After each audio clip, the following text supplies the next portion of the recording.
Hello, denizens, and hello, final Spinal Tap enthusiasts. For those of you who noticed my out-of-theater impressions that Spinal Tap II isn't truly a theatrical movie, let me explain. It's not even a streaming movie. It's Christopher Guest, Michael McKean, Harry Shearer, and Rob Reiner reuniting to reprise their characters and attempt to create a movie. The plot revolves around the band's reunion for a final concert in New Orleans, where they search for a drummer who's not afraid to take on the drumming job, as all previous Tap drummers we know have met with unfortunate ends. Now, here's a fun fact. These movies are made up of improvised moments, if you don't know that already.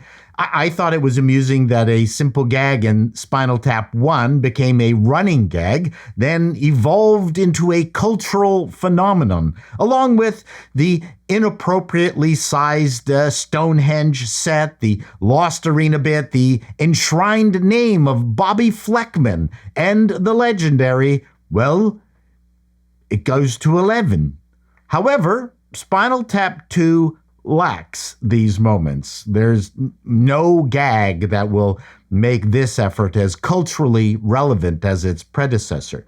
You can't compare ST2 to ST1. The mockumentary that satirized the excesses of bands like Yes and Black Sabbath.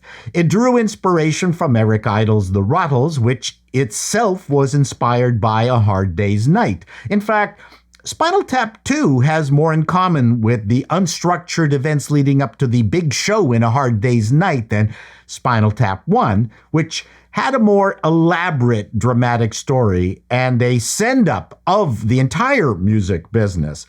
Spinal Tap II falls, far short of the legendary ST1 in every way. In fact, you could argue that it's the weakest of Christopher Guest's collection of improv-based movies alongside Best in Show, Waiting for Guffman, and A Mighty Wind. Despite this, there are still plenty of laughs to be had. Big ones, actually. However, the cameos that connected or tried to connect the original documentary to this one were abbreviated and I thought weak. And the bits featuring legendary drummers turning down the gig, I don't think worked at all. I could imagine during the sessions where they were thinking up what gags to include in the movie, that they thought this was going to be a major part of it, but I don't know, left me cold. On the positive side, I appreciated that ST1 was treated as a real moment in the band's life. After all, these guys are old. Guest and McKean are pushing 77, and Shearer is, 81. At 71, I can't imagine why I'd be interested in running around to make a movie. Much like Hard Day's Night, it's just an excuse to string together partial performances of their music. In that regard, the movie succeeds. The small audience in the theater I was in, mostly my age, really enjoyed these moments.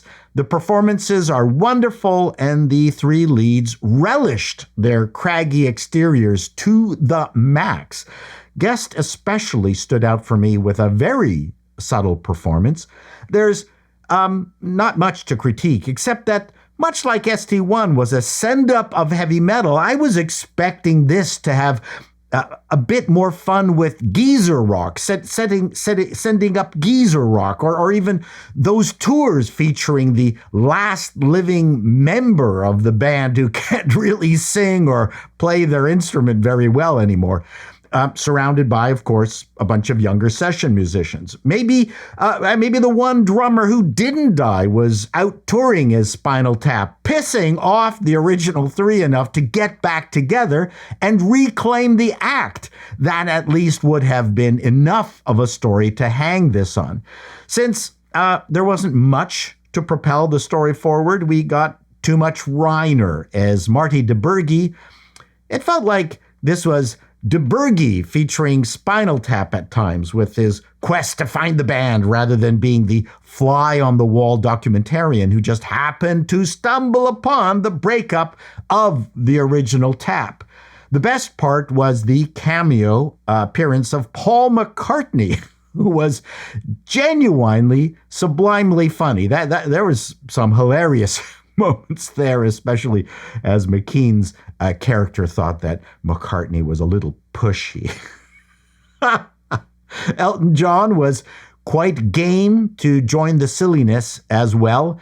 I really enjoyed it, but only, honestly, for nostalgia reasons. There's absolutely no reason to see this in a theater. It wasn't treated as a theatrical event around here. In fact, I had to search for the movie. They didn't have the little icons even showing it as an option.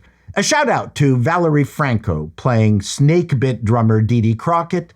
Did you see Spinal Tap II? What did you think? Well, anyways, till next time, denizens, be seeing you.